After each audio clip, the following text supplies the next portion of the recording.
There's a world of difference between appropriate action and desperate defense. When you truly understand that there is no separate self to protect, you become like water. Water doesn't argue with the rocks in its path.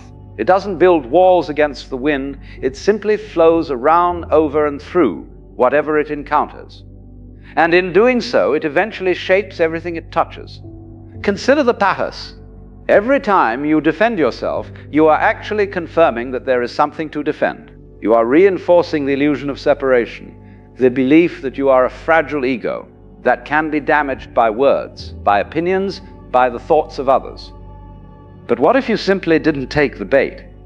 What if, when someone criticized you, you listened with genuine curiosity instead of immediate defensiveness? What if you could hear their words not as an attack on your precious identity, but as information, as feedback, as another wave expressing itself in the vast ocean of consciousness? I once knew a woman who spent her entire life explaining herself to others. Every decision she made, every choice, every preference had to be justified, defended, made acceptable to the invisible jury she carried in her head. Exhausted herself trying to prove that she was good enough, smart enough, worthy enough. And then one day, something shifted.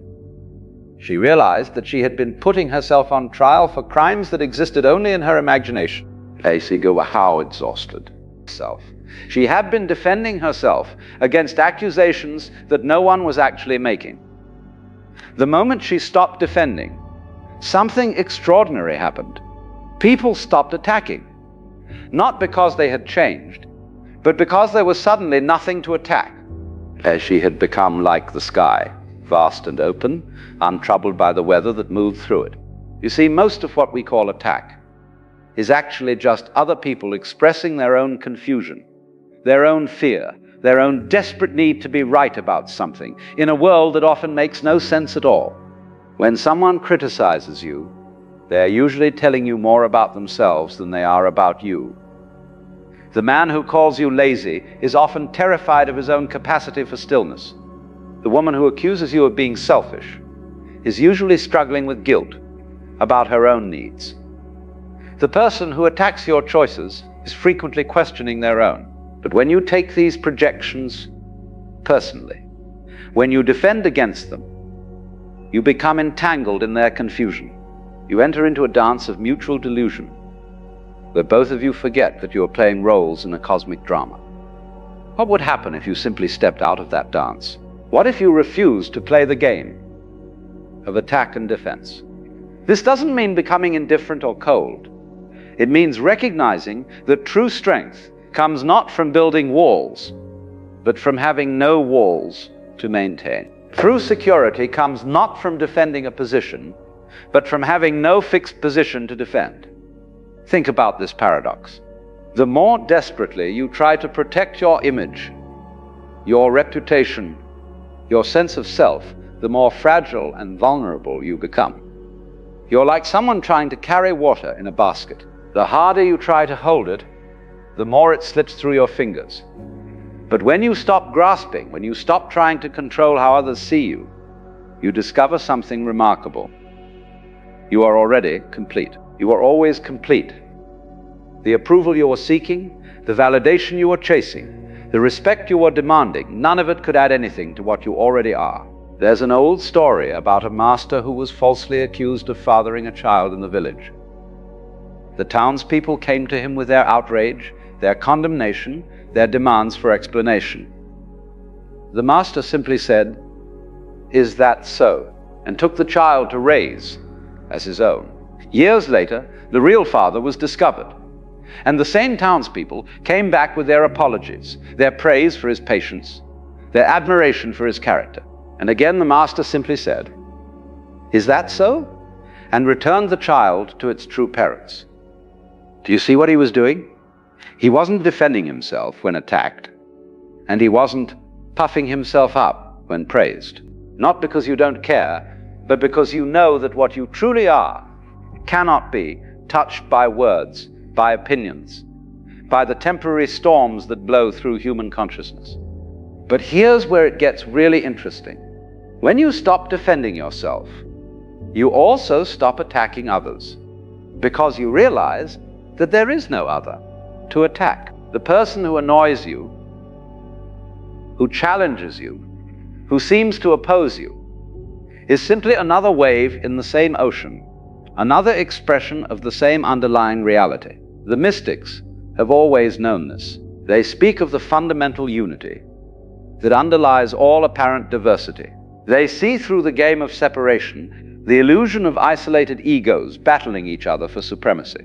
When you truly see this, when you really get it in your bones, something wonderful happens. You can engage fully with life without being at war with it. You can play your part in the human drama without taking it so seriously that you lose your sense of humor about the whole thing. You become like an actor who knows he's on stage. He can play the role of the hero or the villain with complete commitment, but he doesn't go home at night believing he actually is that character. Let's now start out.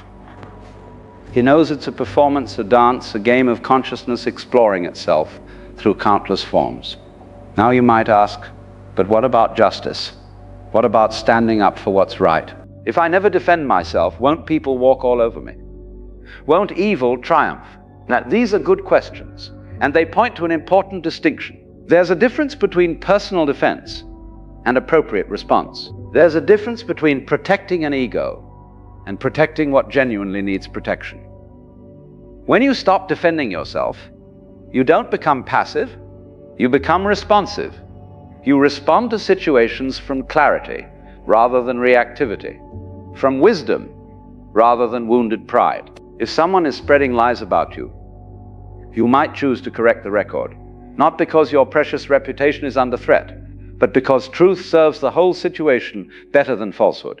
If someone is behaving in ways that harm others, you might choose to take action, not because they have offended your personal sense of right and wrong, but because the welfare of the community calls for a response. But you do these things without the emotional charge of personal defense.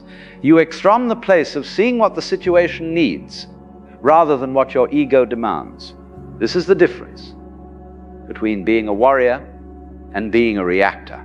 The warrior acts from center, from clarity, from connection to the whole. The reactor acts from fear, from separation, from the desperate need to protect a self that was never actually under threat. Let me share something with you that might sound radical. Most of the things you think you need to defend yourself against are not actually happening. They're happening in your imagination, in the stories you tell yourself about what other people think, about what their words mean, about what their actions say about you. You continue, it's part of.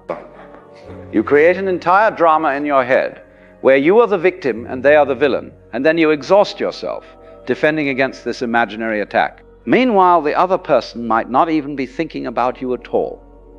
They might just be having a bad day, or expressing their own confusion, or simply being human in all the messy, imperfect ways that humans are. But even when someone is actually criticizing you, even when they're genuinely trying to hurt or diminish you, your refusal to defend doesn't make their attack more powerful, it makes it powerless. Think about it. If you throw a ball at a wall, it bounces back with equal force. But if you throw a ball into space, it just keeps going until it runs out of energy and dissipates. When you refuse to be the wall, when you become the space instead, the attack has nowhere to land. This is not weakness. This is the ultimate strength. It's the strength of the sky that is never wounded by the storms that pass through it. It's the strength of the ocean that is never diminished by the waves that rise and fall on its surface. And here's the beautiful thing. When you stop defending yourself, you give others permission to stop attacking.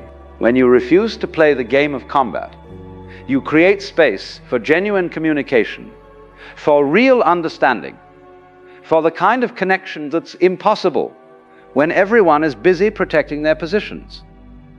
I remember watching two friends argue once. One was defending his political views, the other was attacking them. Back and forth they went, each one building higher walls, each one more convinced of their own righteousness. Neither was actually listening to the other. They were just waiting for their turn to reload their weapons. But what if one of them had simply said, "You know, I hear that you see things differently than I do. Help me understand your perspective." What if instead of defending their position, they had become curious about the other's position? The entire dynamic would have shifted. Instead of enemies, they would have become fellow travelers, comparing notes about the landscape of life. This is what happens when you stop defending yourself. You continue by the pointer. You create space for real dialogue, for genuine meeting, for the kind of exchange that actually changes people instead of just reinforcing their existing positions. But the deepest reason to never defend yourself has nothing to do with tactics or strategy or getting better results in your relationships. The deepest reason is that defense is based on a fundamental misunderstanding of what you are. You are not a thing that can be threatened. You are not an object that can be damaged. You are the awareness in which all experiences arise and pass away. You are the consciousness that observes all thoughts, all feelings, all sensations without being touched by any of them. When someone criticizes you, when they attack your character or question your motives, they are interacting with their idea of you, their mental image of who they think you are. But that image is not you. It's just a thought in their mind, no more real or threatening than a shadow on the wall. The real you, the awareness that is reading these words right now, the consciousness that has remained constant through all the changes of your life, that you cannot be defended because it cannot be attacked. It is like space itself, vast and open and untouchable. This is what the sages mean when they speak of the how with a capital S. Not the small self of personal history and individual preferences, but the large press that is identical with the source of all existence. When you realize that this is what you truly are, the need for defense simply evaporates. You see, we defend ourselves because we believe we are separate, isolated entities that must protect ourselves against a hostile world. But this separation is an illusion, a trick of consciousness that allows the universe to play hide and seek with itself. In reality, there is only one self appearing as many. There is only one consciousness expressing itself through all the apparently separate beings. When you attack another, you are attacking yourself. When another attacks you, they are attacking themselves. This is why defense is ultimately futile. It's like the right hand trying to protect itself from the left hand. It's like one wave trying to defend itself against another wave, forgetting that they are both the same ocean.